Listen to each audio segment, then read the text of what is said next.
Okay, welcome for those of you who have joined us. We will get started momentarily.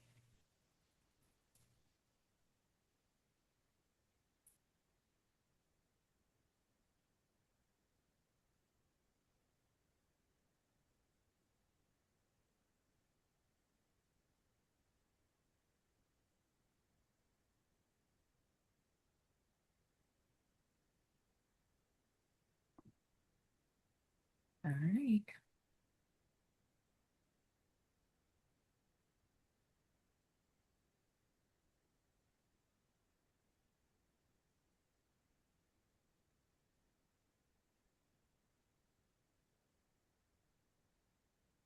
Okay. All right. In another minute or so, we'll get started. I know we have a lot to cover, so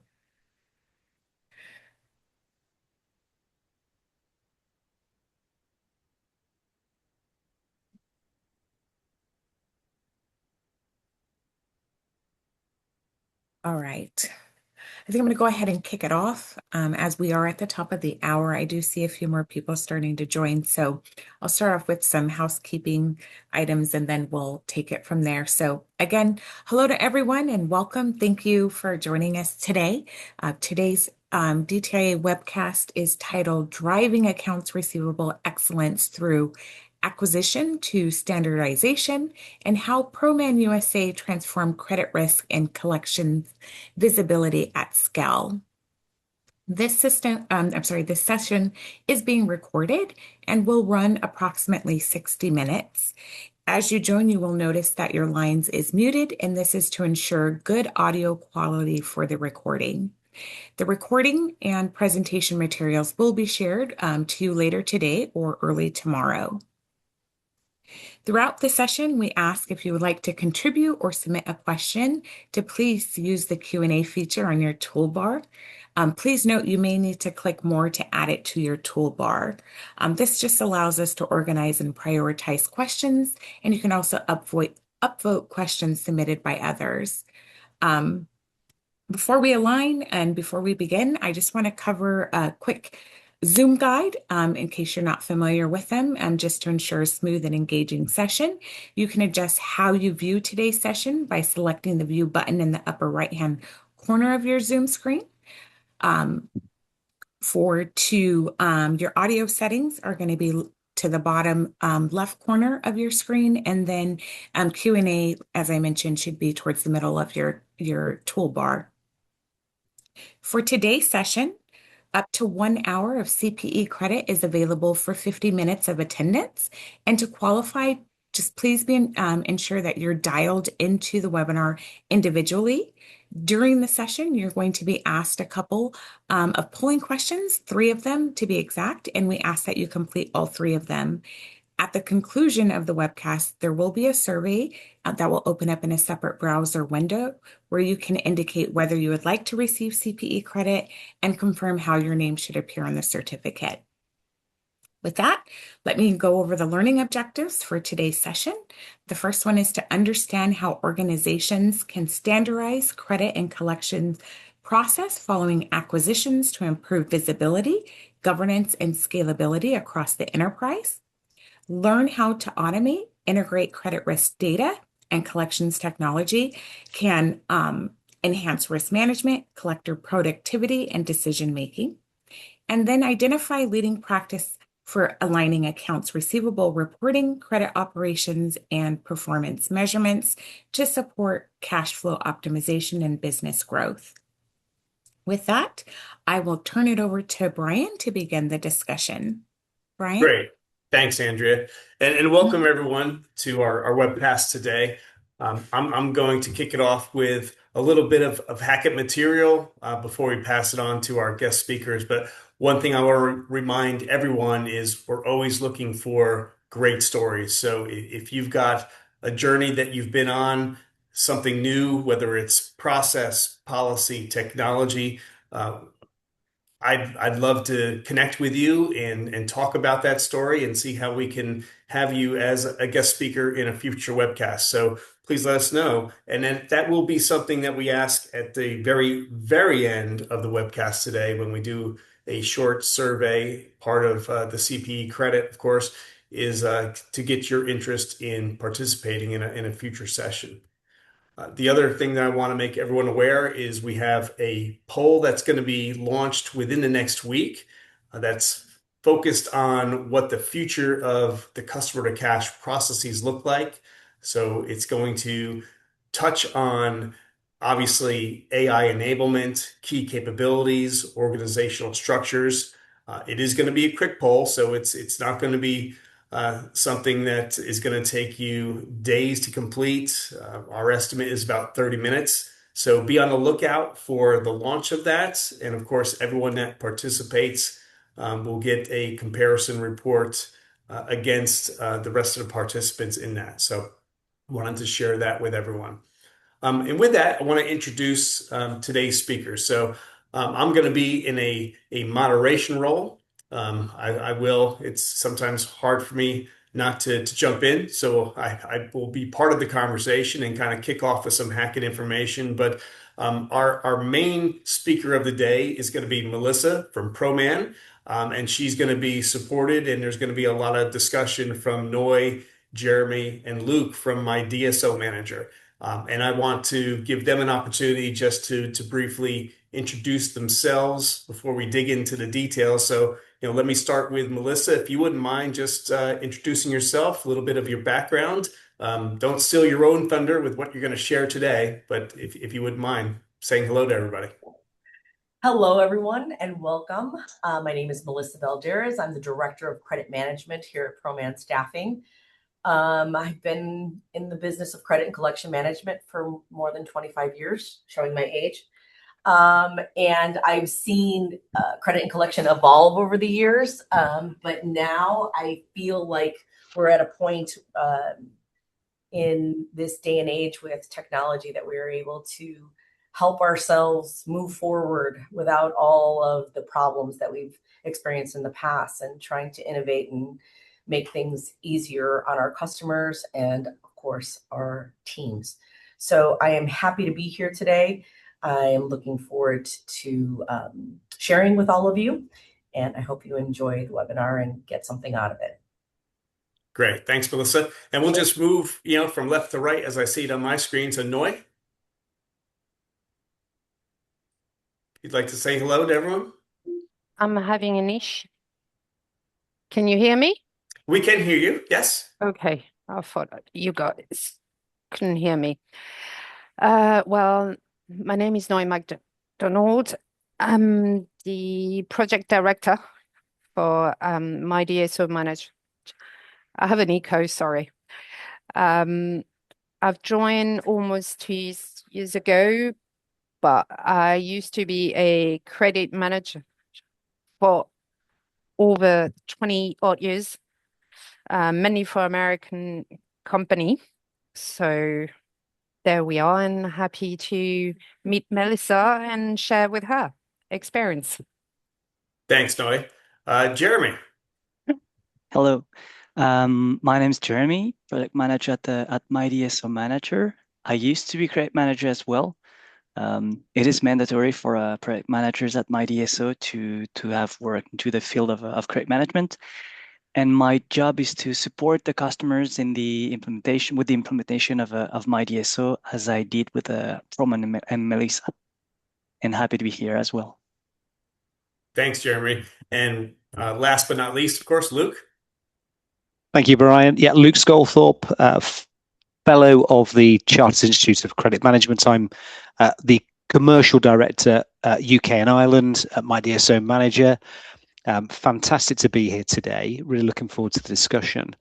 I'm leading business growth in the UK and Ireland.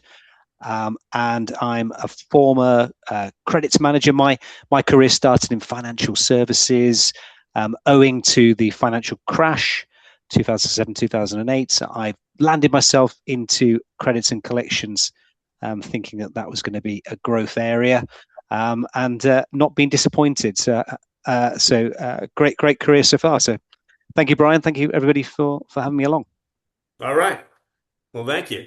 Well, I'm going to start it off again today with a little bit of Hackett best practices and capabilities and obviously a few metrics. But what I want to share first is key capabilities of digital world-class customer to cash organizations. So I know that's a mouthful there, but let me break it down. When you look around this illustration here and the key points we're calling out.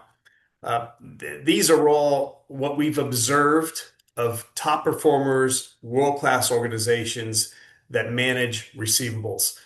It starts with performance management. Again, they're not numbered, but if you look at any of these, you know that you need to start with a baseline and understand your performance, how you compare to others, and that's really the starting point. And what Hackett guides organizations to understand is, where are you today?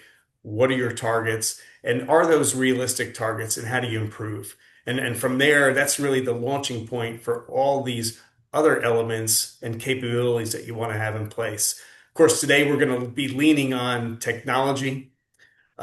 Technology is by itself is not going to solely improve your performance unless you're looking at these other elements. Do you have a good structure for data management? Do you have governance around your processes and your policies? Do you have an alignment with your team? And that's something that everyone is looking at and saying, what does that team look like today as we start to merge human labor and talent with digital capabilities and what we're starting to call, AI agent labor or digital labor. What does that look like? No one is saying that humans are not going to be in the loop. They are definitely going to be in the loop. So it's critical to understand as managers and leaders of customer to cash processes and owners of receivables, what does my organization look like today? What is it going to look like in the future? So all of these, this is probably one of those slides that, at the end of this session and when you receive the materials, one to print out and work with your team and say, what is our maturity levels in these capabilities that are, if we want to emulate and become what Hackett defines as a world-class organization, where are we on how we measure and compare on these key capabilities? And of course, capabilities lead into outcomes. So when you think about best practices and process maturity and capabilities, those are decisions and your policies, your processes, your choices that you make, and they lead to outcomes. And so I'm sharing a few metrics here. The process cost on a collection contact. When you look at the difference there between digital world-class organizations and the peer, there's a very significant difference there. Why is that? World-class is more strategic. They're more targeted. They've segmented their customer base. They've aligned their contact strategy against that. And again, mathematically, the reason their process cost per contact is lower is because they're touching more often, but also more strategic. Then what does that mean in terms of effectiveness or quality of that work? That stands out when you look at average days delinquent. So DSO is a very common metric that everyone looks at. One that when I talk with leaders of receivables, they have a love-hate relationship with DSO because there's lots of variables that can make it swing wildly month to month, quarter to quarter. But at the end of the day, the goal is to collect those receivables on time. And the average days delinquent really eliminates the variability and says, looking at best possible, what if our customers paid us on time? What would that number be? What is our DSO? The delta between those two figures is your average days delinquent and your opportunity to improve your collection effectiveness. And just to bring that to light, looking at these metrics, kind of the story I just explained helps better illustrate it with these. So, these metrics here, coming from our receivable study that we did just a few years ago. The numbers may change, the story doesn't change, right? Day sales outstanding at 61 are best possible. And again, what best possible is highlighting is you do deals, right? You make concessions, you negotiate with customers on different levels of payment terms. And if they all paid you on time, you'd be at 55. So your average days delinquent of 6 days is what you want to task your collections team with to improve. If you want to drive down that 55 further, then you're talking about negotiating different payment terms and driving that number down, which again, the goal is to have your average days delinquent as close to zero as possible. So and that's really the opportunity. And some of what we're going to talk about today in terms of how you do that through technology, because today's technology is really enabling our teams to be able to touch virtually every customer you have, which if we were doing it with just humans and unfortunately, pen, paper, and aging reports, it's not realistic to be as effective as you can be. So with that, I'm going to pass it to Melissa to tell her story about ProMan and how they've strengthened their credit and collections through standardization, automation, and risk management. So Melissa, I'm going to pass it to you, and I'm going to be moving the slides. So, I'll do my best to align with your story, but I'm going to pass it to you now. Thank you. Thanks, Brian. I appreciate that. Hello again, everybody. Welcome, and I'm happy to be here. Yes, I am with ProMan. In my 25 years of being a credit and collection management area, majority of my career was in broadcast and movies and production. So coming to ProMan a little over a year ago, I was able to experience a whole different type of credit and collection and different approaches. One of the things that I wanted to talk about a little bit before we get into those policies, procedures, and how we've been able to align everyone and keep the process and procedure moving forward in a positive direction is to talk a little bit about ProMan. So we're a global staffing company. It was founded in France by a family in 1990, brought to the US in 2018, where we started to acquire already established staffing firms. Paramount was the very first in 2018, and then a year later, Talent Force. And then our most recent acquisition has been 2023 for PeopleShare. PeopleShare is what brought us My DSO. They were already working with My DSO, and we'll talk about that a little bit later in a little bit more detail. And then we have our My DSO partners here to kind of elaborate on some of that as well. But with that, there comes business results and challenges that come with acquiring businesses that are not completely aligned and may do things differently. So the challenges that we deal with on a regular basis when we're acquiring companies is the basics. You would think that everybody does credit and collection all the same. Not so. We have different cultures, different ways of doing things. So the inconsistencies with the credit and collection process is probably one of our very our most challenging, because we don't want to reinvent the wheel. We don't want to have a one size fits all methodology, because everybody does things different that works for them. And so one of the things that we found with our acquisitions is that the inconsistency with collections and process, each entity owns their own management skills, and ways of doing things. So tracking risk management, communication with our customers, even the relationships that we have with leadership and our other departments, billing, payroll, leadership, things of that nature. So there's also issues that we've come across with limited visibility. So limited visibility of agings and where the accounts stand, risk management, and insurance. So in this business, we also insure about 75% of our AR. But all of that needs to be managed on a regular basis in order to make sure that everybody is in compliance with what the insurance carrier requires, and of course within our limits and our terms and conditions. So also reporting.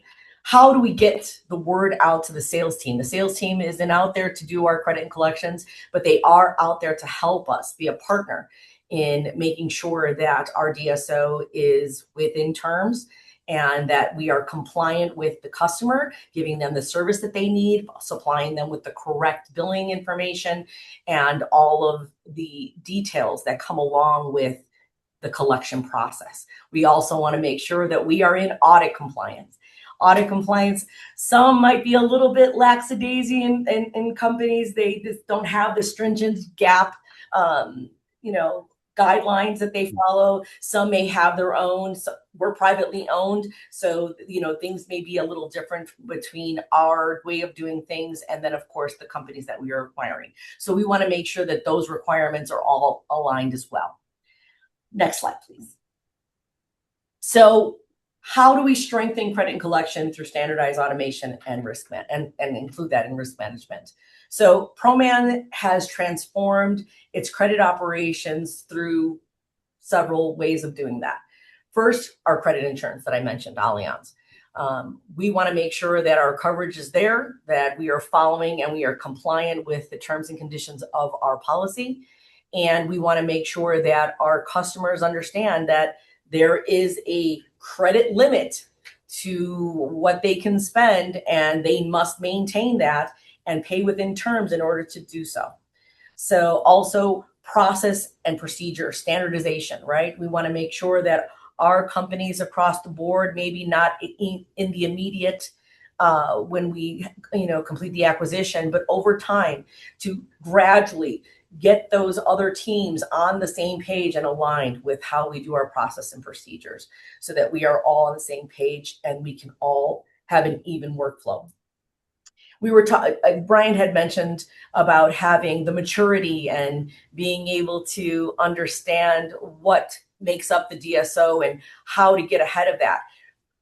He's right. There are so many different things that make up the DSO every month, and those can change on a dime. So collecting within terms is probably the most valuable piece of the puzzle that can get our DSO looking good and staying on, having us stay on top of it. But all the other parts, all the other alignments build into that as well. So it's partners helping other partners. It's pieces of the process that all come together to have us be successful. Collection automation. With My DSO, we've been able to help our collectors see things quickly and identify risk, identify issues with our accounts. And My DSO reporting helps us align with all of those, those ticks that we gotta, cover every day, day in, day out, to make sure that we're on top of it and we're not letting anything fall by the wayside. Over my 25 years in credit collections, I've worked with several different collection teams. One thing that I've learned, though, that automation and technology helps move and leverage everything forward. But in order to do that, we need the time to be able to connect with our other departments, leadership, billing, payroll, all of those other, our customers, right? And in order to do that, we've leveraged My DSO Manager. And its existing success with us has really been a game changer for me. I've seen the way that it helps the team and pushes us forward and is able to give us that extra time to make those connections and build those relationships with other departments in order to alleviate any issues and avoid any delay in payment. So to expand on My DSO across the ProMan company and brands, we've adopted this, again, I said, from 2023 acquisition for PeopleShare. It allows our collectors to spend less time pulling spreadsheets and trying to analyze those and leaving their notes there and then having to re-up that the very next day or the next week or even the next month. My DSO has been able for us to be able to see and prioritize the risk, automate the workflows, and track our customers' activities. We're able to monitor payment commitments. We're able to put those notes out there. And what makes it really, really fantastic is that our leadership from a high level or a more detailed level, however they would like to see it, can go ahead and know exactly what's going on case by case, customer by customer. If for any reason someone's out, or we lost a team member for a time, we're able to go in there and pick right back up where they left off. So there isn't a lot of confusion or delay in the process. We can go ahead and continue and measure the performance of the KPIs. We're able to see exactly what everyone's doing, where we're at, and what needs to happen next. Next slide. Sorry, Brian. Thank you. Yeah, so we're going to do a member poll now. So yes, make sure that everyone's staying engaged and interested. So what is your organization's biggest credit and collections challenge? And we're going to also challenge you with only picking one. So is it the risk visibility, credit insurance, and then managing that with obviously a credit insurance partner, standardizing your collections processes, AR reporting, or scaling for growth? So we'll just give everyone hopefully shouldn't take too long to pick one. Might be a challenge if you want to pick more than one. Melissa, what do you think based on your experience? Yeah.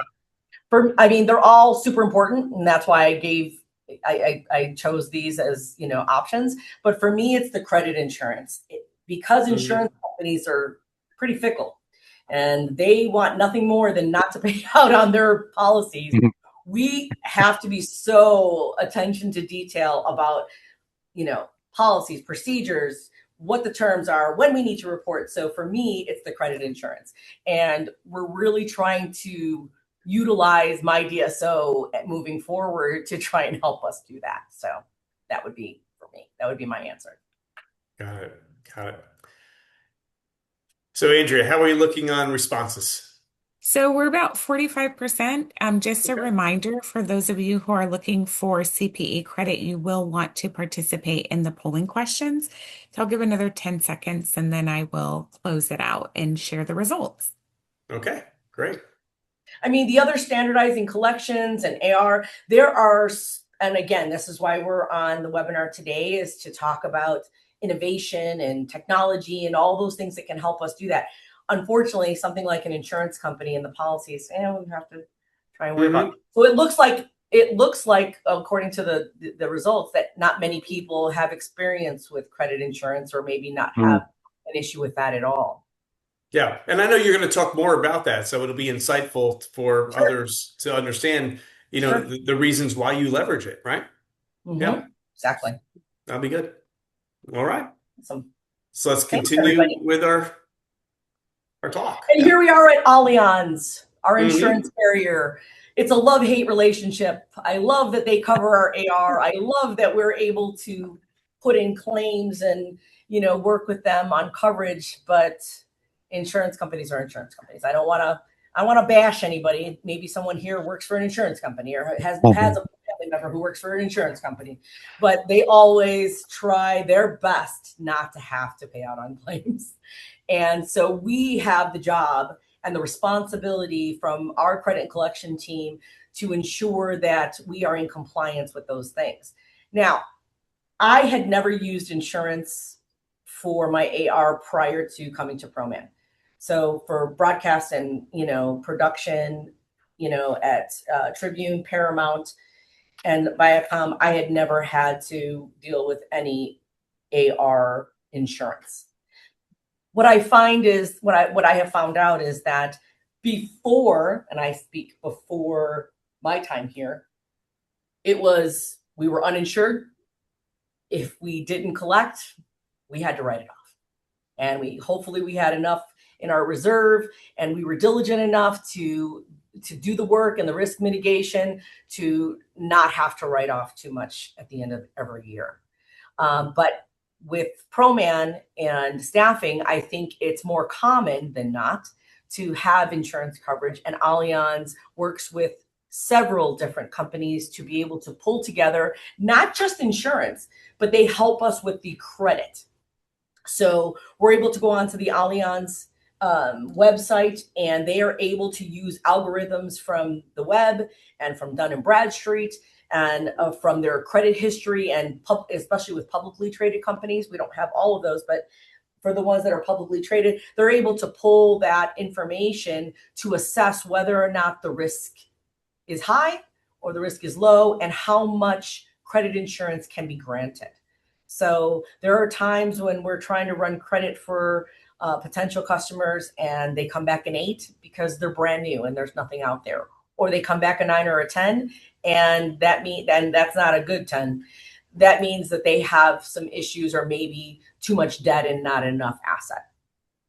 So before ProMan, I did some questions. I had some questions for my team that have been here for many years and who have experienced the before and after Allianz. Is that before, managing insurance and tracking was very, very difficult. We had to go into the policy. We had to go through a lot of paperwork and read through the policies to figure out what was needed and what, if we were maintaining and in compliance. There was limited coverage visibility. So we had to go into each individual customer file to find out what kind of coverage they had. And then, of course, the credit decisions came back very, very slow. And if anyone knows and deals with sales teams on a regular basis, they always want the answer yesterday. It's always a fire drill. And they always need it, they need it today and they need it yesterday, and they can't go on with life without it. So what I found out after Allianz, and then my experience with Allianz currently, is that there's a daily synchronization with My DSO and Allianz. So there's one upload that comes to us based on an EHID number that is assigned to every account, and that's an Allianz number. But one sweep comes through every single day, and it uploads any changes to the insurance coverage. So if the coverage is dropped, I hate even saying that, but if that should happen, it comes up and it'll show up on their My DSO profile. If it's been increased, same. If their score is changed, because they have a scoring from 1 to 10, 1 being the best, that will update my customers, right? So that all helps us stay in compliance, look at the risk. And if something has changed drastically, we can always go back to the insurance company and say, hey, what's going on? How can we mitigate this? How do we get coverage back? Because there are times where they need maybe newer, updated financials for the company or things of that nature. But we'll work directly with the underwriters to go ahead and assess the situation and try to mitigate. So the real-time coverage updates, that's what I was talking about. So the score will change and update every day, or it'll stay the same, and then that coverage total will stay or change depending on the situation. The risk decisions, they come over fast. They're immediate almost. Sometimes too fast, I feel like. But hey, they're willing to cover us, so I'm good with that. I come from old school, so I remember dialing for dollars and dialing for references, and that is a thing of the past. That saves me time, that saves my team time, and we're able to move forward with the business, and sales could not be happier. Next slide, please. So standardization of credit operations. So we use Allianz for that, right? So Allianz is doing all the backlog and back work for us. They're doing the investigations, they're picking up on the algorithms, they're doing all of that. So that's great. Monitoring payment trends. That's what's great about My DSO too, and maybe they'll touch a little bit on this. My DSO gives us so much information. You can take on the most detail, or you can be very, very high level about it. But it'll show you payment trends. It'll show you DSO trends. One thing that my CFO loves about the trends and the monitoring is it can monitor how much it costs us in interest to hold our receivables. For me, a little scary. For sales, very scary. But for leadership, it is gold, because they can reach out to their RVPs and their directors to say, hey, this is what it's costing us to hold this aging. This balance. We need to move forward. We need to do better. What can we do as a collaborative team to make sure that these invoices get paid within terms. So how do we assess that? Well, Allianz, number one, I'll look at DMB, and I'll also look at our internal history. How is the customer paying? Has there been peaks and valleys? Is there a slow time and a time where they pay better? So we look at all of that, and My DSO also helps us do that. We can look at the trends for each individual client if we need to. So what are we doing? We're adjusting to the credit limits. We're partnering with sales and other teams and their organizations, and we're escalating risk. We're escalating the fact that where's the risk? How can we mitigate it? And how do we move next? So yeah, that's important. So financial reporting, My DSO and our current ERP systems are able to work together, and we're able to pull from our ERP system, Aviante, from My DSO, and we're also able to mush that together and put it in Power BI for our sales reps. So that's part of our innovation as well. DSOs are aligned. They're within the 445 calendar, if anybody's familiar. When I came to ProMan, we used the 445. In my past life in broadcast, that was called the broadcast calendar. So it's a dashboard of, when we're reporting, when we're pulling financials, and we can better align based on our ability to pull reports from My DSO and from our ERP system, because they also speak together. And there's an upload that happens twice a day for that as well, to update our information. But we're able to align with the finance team.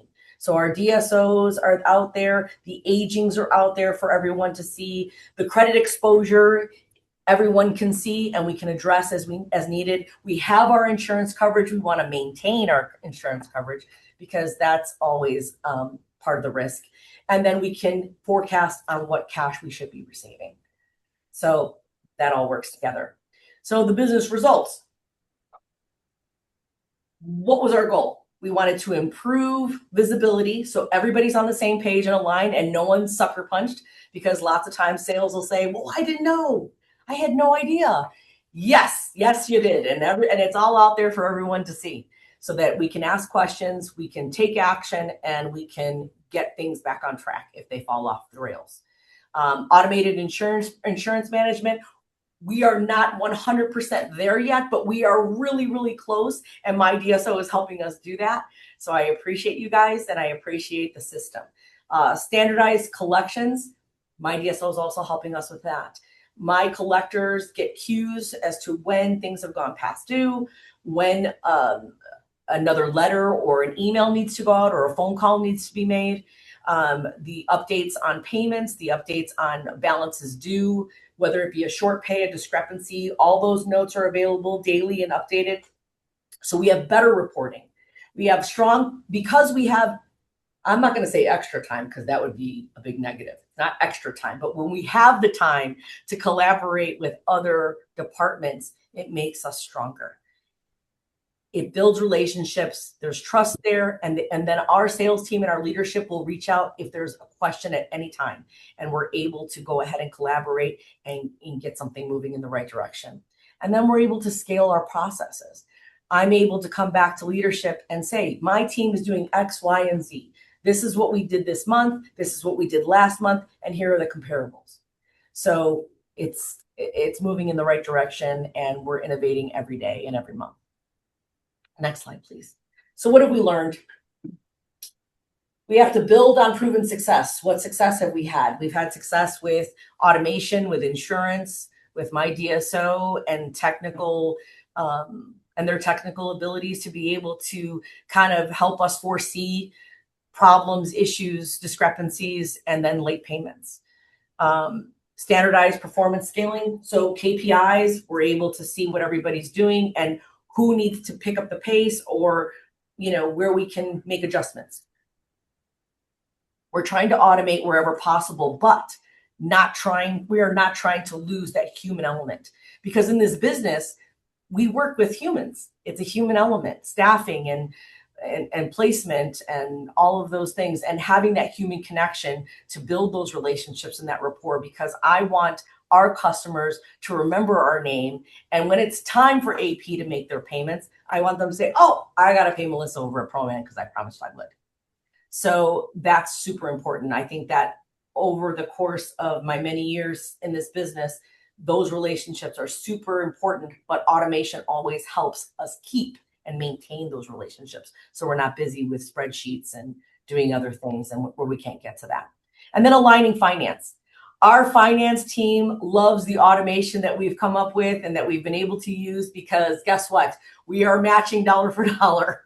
Our GL matches to our aging balances. We do not have variances. There's not a lot of time trying to reconcile because it all matches dollar for dollar. We are balancing on a daily basis, and we are using those automations to be able to help us do that and keep everybody on the same page. And then, of course, partnering across businesses. It's not just our internal teams, but it's the teams outside of our company. It's our customers' teams, their, procurement and their HR and their plant managers. We're able to go ahead and partner with them as well to make sure that we're all on the same page and we're all getting what we need to get done in order to be successful. Next slide, please.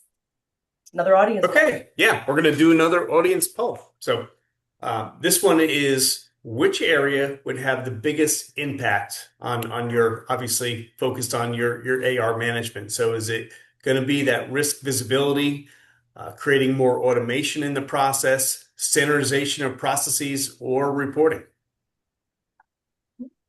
So I think this all depends on the team, right? So you may have risk visibility all locked up already, and automation, maybe you're there, maybe you're just getting there.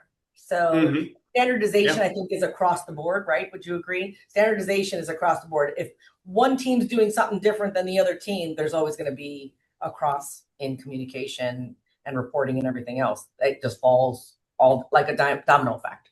And then reporting is always important. Do we have again, reporting is important because you have to know where you are today in order to, have a path to where you want to improve. Exactly.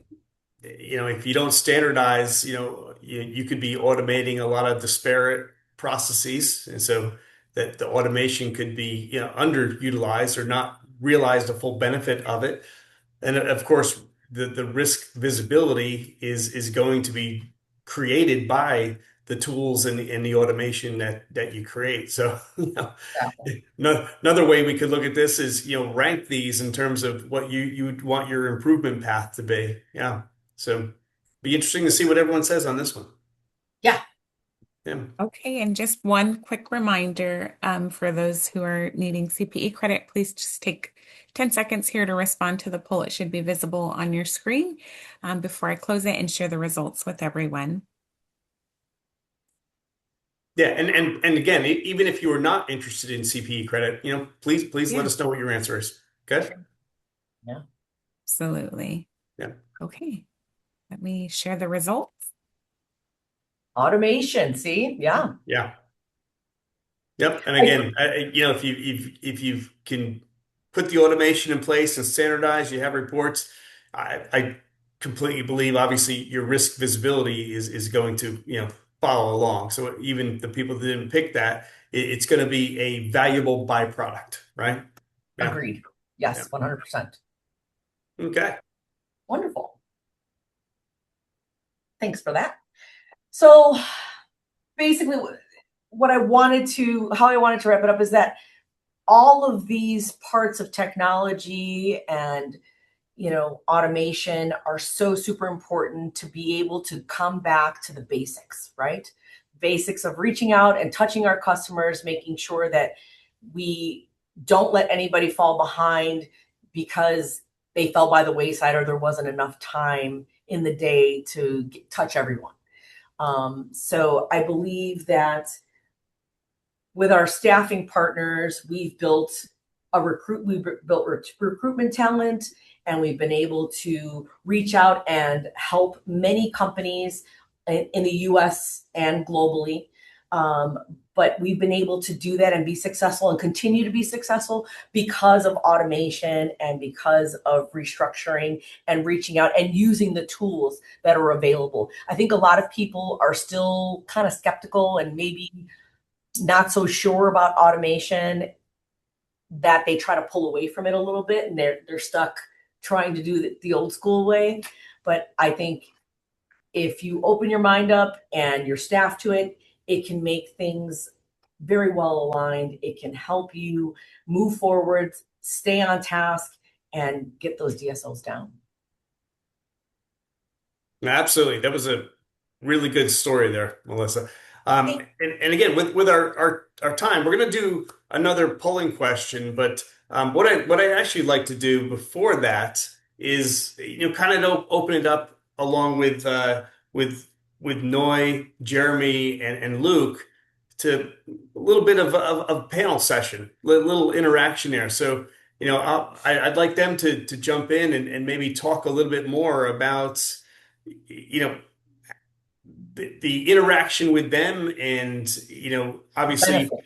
Yes. yeah, the benefits. And I know my DSO manager was new to you through that acquisition. So, maybe we can have a little fireside chat with all of you. And maybe either, maybe Luke, you want to kick it off and start the discussion there? I think the the project management team can give a good illustration in terms of implementation, and how quickly that took and how successful that was. We certainly get plaudits in that space from certainly our customers, but also in the most recent Hackett benchmarking. We were very much looked upon as exceeding leader in that respect.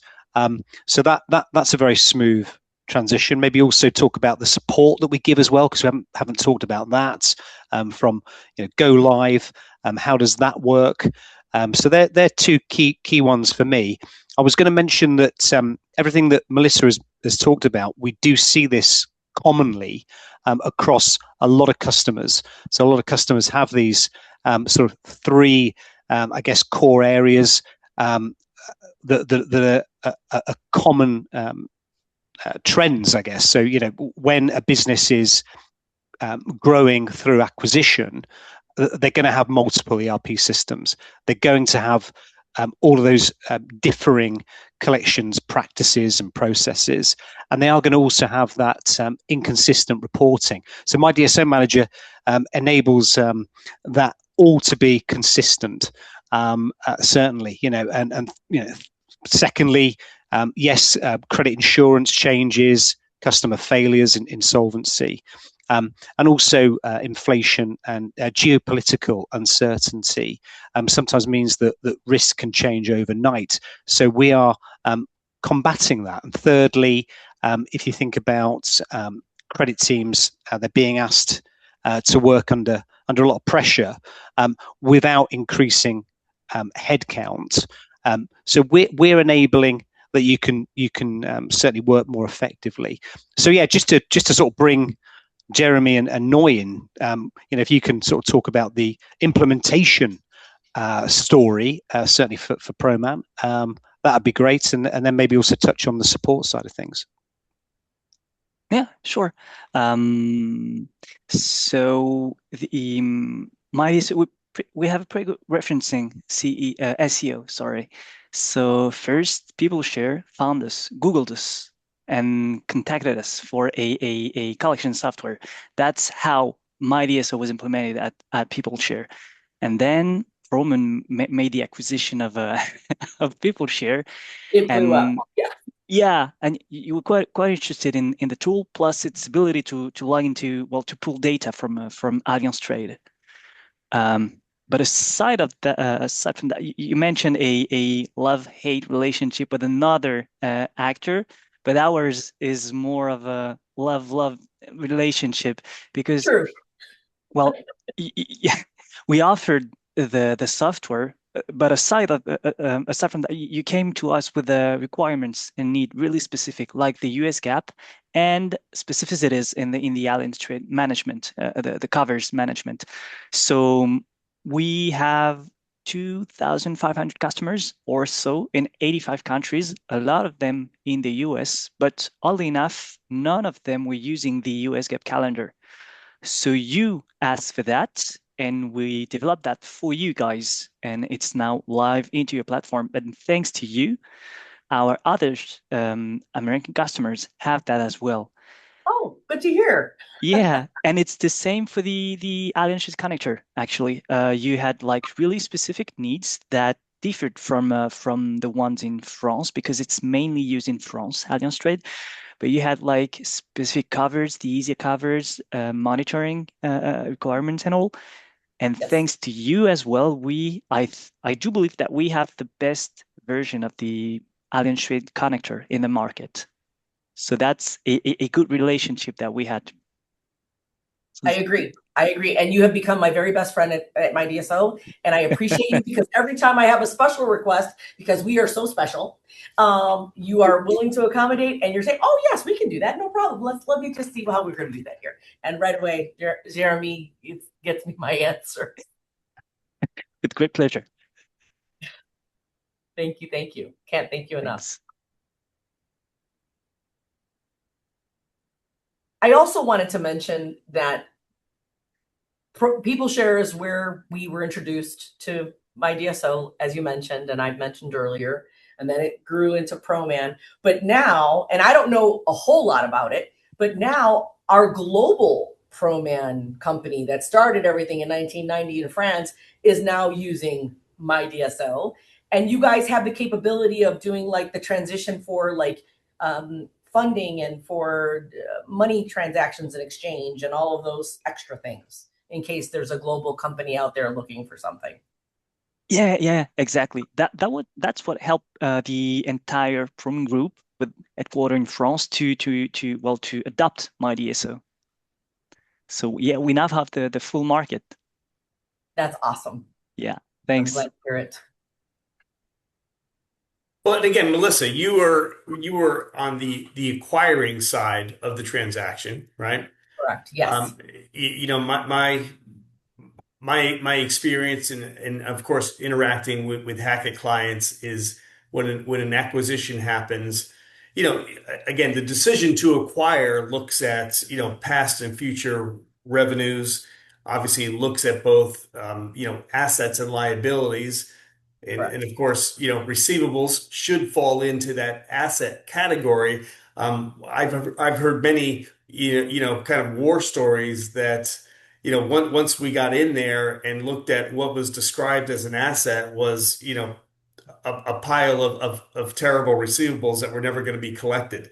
And so Right. what's super important, obviously, is how quickly can you assess and determine, is this truly an asset or something we're just going to write off? And I'm curious, was you know, your relationship with leveraging my DSO manager, did that help alleviate and accelerate the ability to truly assess the position of those receivables that you acquired, right?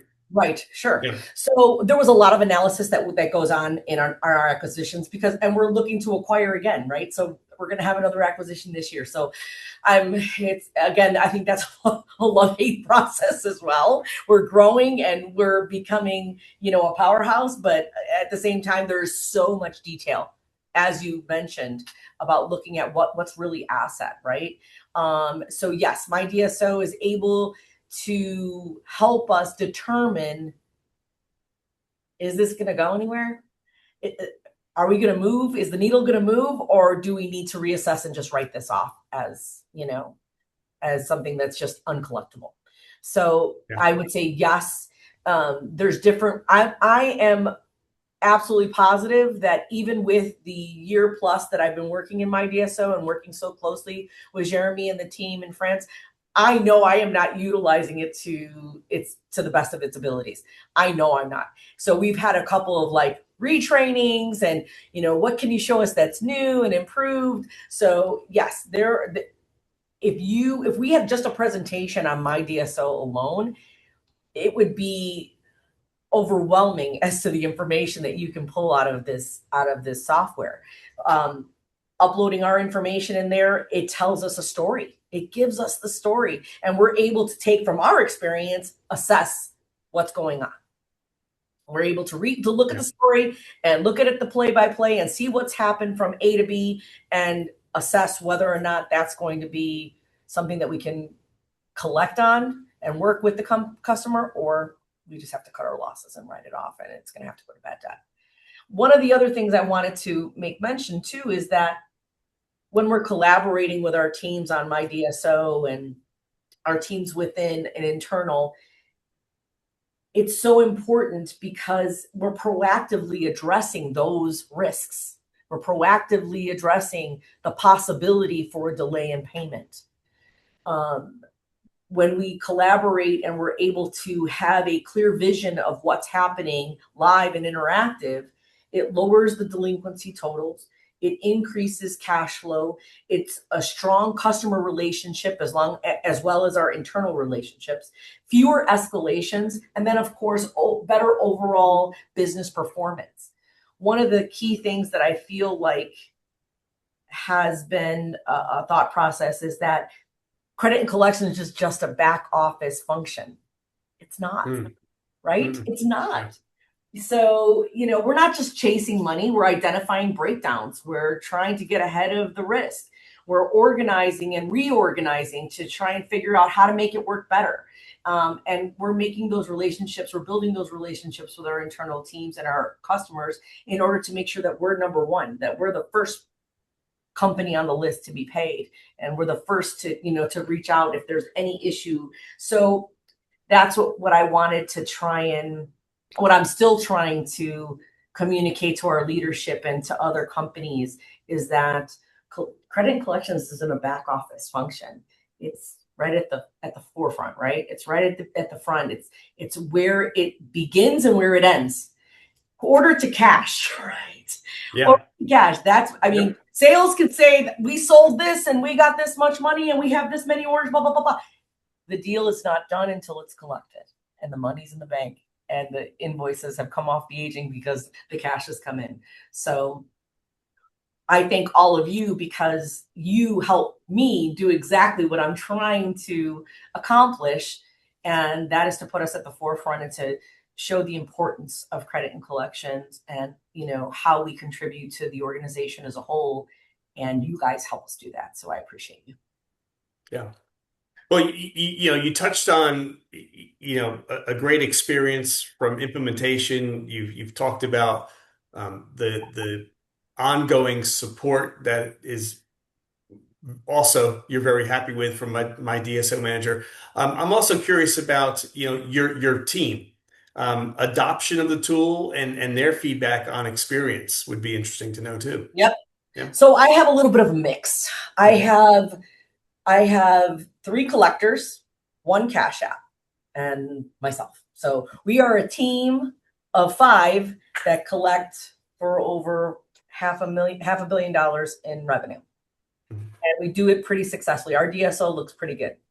We have our troubled clients because if there were troubled clients, we wouldn't have a job. So it is what it is. There's always going to be those that give us a little bit more trouble and a little bit more, challenge.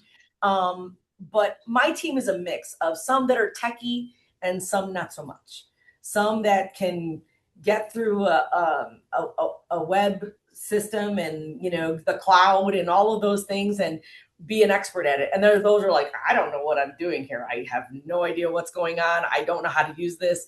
So implementation of My DSO, I have to say, was pretty smooth because it's user friendly. You don't have to be afraid of it. If you're not a techie person, anybody can use it.